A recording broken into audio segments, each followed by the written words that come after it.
going to have us share the Christmas story and read it together from the Gospel of Luke. This is the second chapter, which is the story of the birth, but also the story of finally Mary and Joseph getting to Bethlehem. Let us share together. In those days, a decree went out from Caesar Augustus that all the world should be registered. This was the first registration and was taken while Quirinius was governor of Syria. All went to their own towns to be registered. Town, Nazareth in Galilee, to Judea, to the city of David called Bethlehem, because he was descended from the house of the family of David. He went to be registered with Mary, to whom he was engaged and who was expecting a child.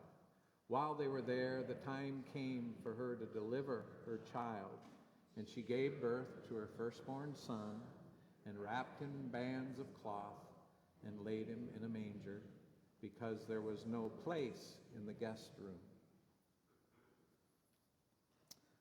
We've got some news in our family. My youngest son, Wes, who is about to be married to Madison, they are expecting a child. Now, at first it was just a child, but now we have learned they're having twins. So we're very excited. I mean, yes, you could cheer that on. I must say we're kind of excited. Sometimes I'll just stop in the middle of a road and go and start laughing because I can't believe it's happening. But we're also a little overwhelmed by twins coming. That's a different thing. We've never had multiples in our family. So Madison has been doing her diligent, preparing as a mother for these twins, and she's been not buying, but basically gathering free stuff, and people have been giving her stuff, and she's brought it to our house, and here's some of the stuff we've had to make room for. That's just a little bit of it, and she says we still got quite a bit more. So much of our time here lately has been making room. And you know, I have to say, it's kind of fun to make room for a child, right? If you remember maybe doing that in your life, or if you can imagine that, there's an excitement about having a child, but it's also a lot of work.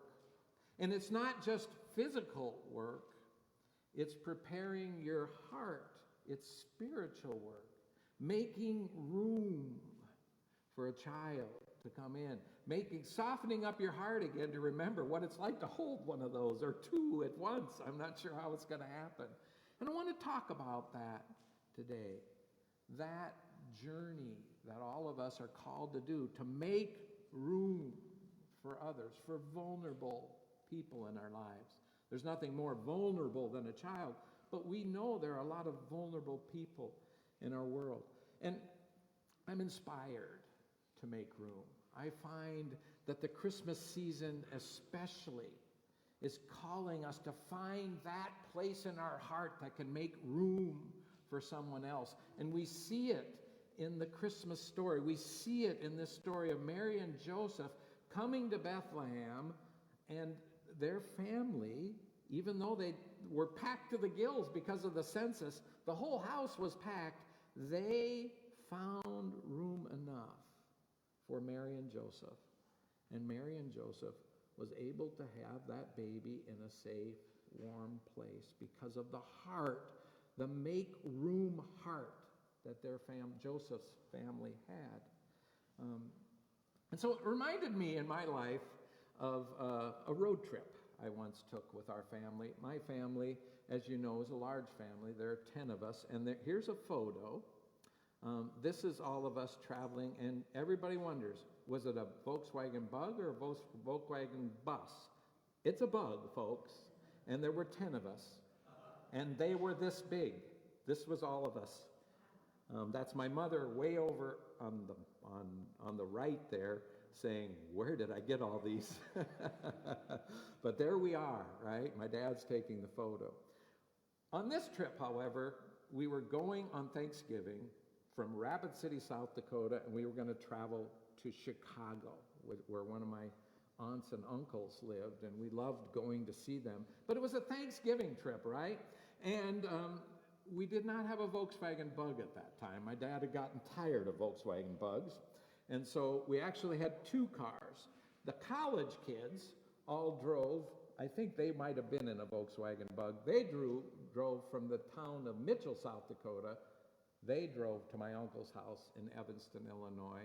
And then we drove in a Pontiac. And boy, Dad really loved this car. I think he loved it because it didn't have a muffler and it sounded really loud and he could hear it. He had kind of hard of hearing. And it had, I remember, a 3-speed on the column, if anybody can remember what that's like, but it's not, the stick shift was not down here, but up here. And I remember that it was a 3-speed on the column because oftentimes the linkage would break and it wouldn't work. And so you had to put the clutch in, turn the car off, and then you had to open up the engine hood and try to find the linkage and try to figure out how to get that thing working again. It was a little bit frustrating. But anyway, we took off, and South Dakota, Thanksgiving, that's usually when the first winter storm appears.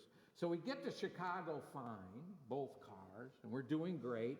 The college kids head home early because we realize the weather's not going to be so good, but we stick it out. We've got the Pontiac, right? So we're in the Pontiac and we're coming back home and we're getting right about Iowa, middle of Iowa, and the windshield wipers on this Pontiac start going slower and slower and slower, and Dad looks down on the dash and the alternator, remember what those are? Anybody know what an alternator is? Anyway, that light was on and it was snowing. I mean, it had just started coming down. Big, huge, beautiful flakes of snow were coming down, and we started to go slower and slower, but we finally got to this Shell gas station. And I just want to say about Shell gas stations, my dad refused ever again to go to a Shell gas station after this experience. So we pulled up to the Shell gas station, and Dad said, I think my alternator's bad. Do you think you can repair it? Do you think you have the ability to do that? And they said, yeah, we have the ability, but we're not going to do it. And Dad said, what? Why not? I've got like 8 kids. I've got to go preach on Sunday. This is Saturday. We got to get home. And they said, well, because the weather's so bad, we don't want you out on that road. And so Dad was a little bit mad at the Shell station. So then we, all 10, or well, it was about 5 of us actually in that car, we went to a restaurant. Now listen, my mom and Dad weren't exactly heavy in the money. And so we had filled the car up thinking we could probably get home with that gas money. So they had another $10 bill just in case we needed something. But they were not about to buy anything in that restaurant. Have you ever gone into a restaurant and sat and just had water? It's not a very comfortable experience. I mean, I was so embarrassed. We were sitting there, and the waitress would come by and say, would you guys like to order? And my mother would say, no, water's good, water's good. And then she kind of realized what was going on. But the owner also realized what was going on. He knew that we weren't going to buy anything, and he wanted us out of there. And so back in the kitchen, we could hear this owner yelling at the waitress saying, get rid of these guys. They're just leeches. They're just gonna, I mean, we don't want them here. We need space for other people who can actually buy something. But this waitress, I just loved her for it. She would not kick us out. And sometimes, couple times during that night as we kind of waited for Dad to try to figure out what to do, she snuck us some French fries. And so we got these big piles of French fries, and she said, just don't tell anybody. And so she made room for us. And she also fought for us because that owner did not want us there. She made room for us. I'll never forget that about her. And then, about 3 hours later, my dad had somehow found a trucker who was willing to fix our Pontiac. And so this old trucker, who smelled a little bit like he'd been at a poker match all night, he had alcohol on his breath, and he was smoking this huge cigar, right? I wasn't used to cigars, but he had us all pile into the front of his car, or truck, long, big truck. and we were all piled in there, and he pulled our Pontiac to his little truck area where he was, and he put on a couple logs on the stove, and we all cuddled around that stove, and he worked on that car 2-3 hours. And I still remember it because Dad was a little concerned because he kept smoking that cigar while he was fixing the car. And Dad thought maybe it was going to blow up, you know. He was worried about that. And he swore. The dude just had a mouth on him, right? I mean, the F-bomb, every other word. I mean, and Dad didn't know what to think about that, you know. But he was helping us, right? And so he worked on that for 3 hours and finally got it going. And afterwards, my dad came up to him and said, you know, I don't have any cash to give you, but I could write you a check, but could you just promise me to hold it for a week until I get paid? Can you imagine him taking that check? Anyway, he did. He took the check, and by the way, never cashed it. Never cashed it. And on the way we went, and we made it home just in time to not even make it to the house, but we pulled up to the church. And we had church that morning, and Dad preached his sermon, and we were all probably smelling a little rough. But I was so thankful for the way God provided for us through human beings, right? God has a way of working through human beings to help us along that journey, you know. Without that waitress and without that, that cigar-smoking, whiskey-smelling mechanic trucker, we would not have made it home. And that has always stuck with me. It's so hard for me ever to see somebody on the side of the road and not stop, because somebody has stopped for me. I thought about that as we go through this flood. And you see, folks, you know, I really sometimes get really frustrated with how some people put on the internet or on Facebook their videos, and they use AI to make it look worse or make it kind of funny, this whole experience of being a flood. It is not funny. People are going through terrible times. Some of them have lost family members. Some of them have lost their home and don't know if they're going to make it back. And it just makes me feel with all my heart, it makes me feel like I need to be a Christmas person at this moment. I need to be a cleft in the rock for people who are going through the worst of times. Bear Creek needs to be that. And so I think Christmas time is always a time to explore. Do we have room in our hearts for the most vulnerable around us?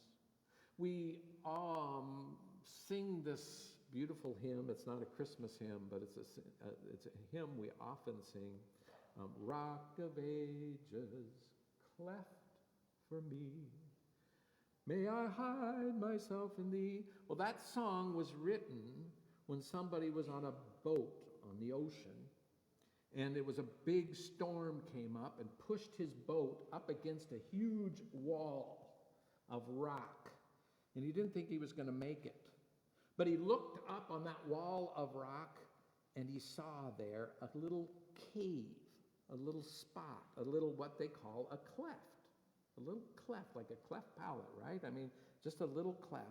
And he climbed up there, and he was able to weather the storm.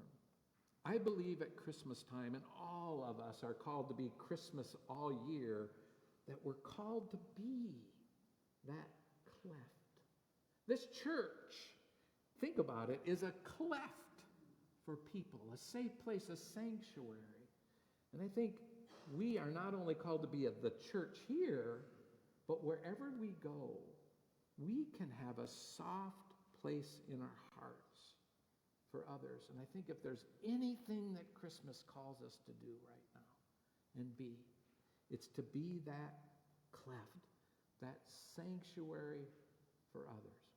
Maybe it's just calling somebody out that you're thinking about in this storm, in this flood, and just asking them how they're doing. That's a cleft. That's an offer. That's a place where they will find safety in that question. And so, we call you to that this Christmas. It's not just a good feeling that we have at Christmas. It is that good feeling, that cleft that God makes in Christ. But it's also a call to be that in the world. And all the people said, amen. I'm going to invite our choir to come forward. And our choir has invited a guest to sing with us. And her name is Emerson. She's going to help us with this song. And you all are going to be invited to sing as well. So we're going to sing Night of Silence. And then Emerson and Cindy are going to sing Silent Night while we're singing.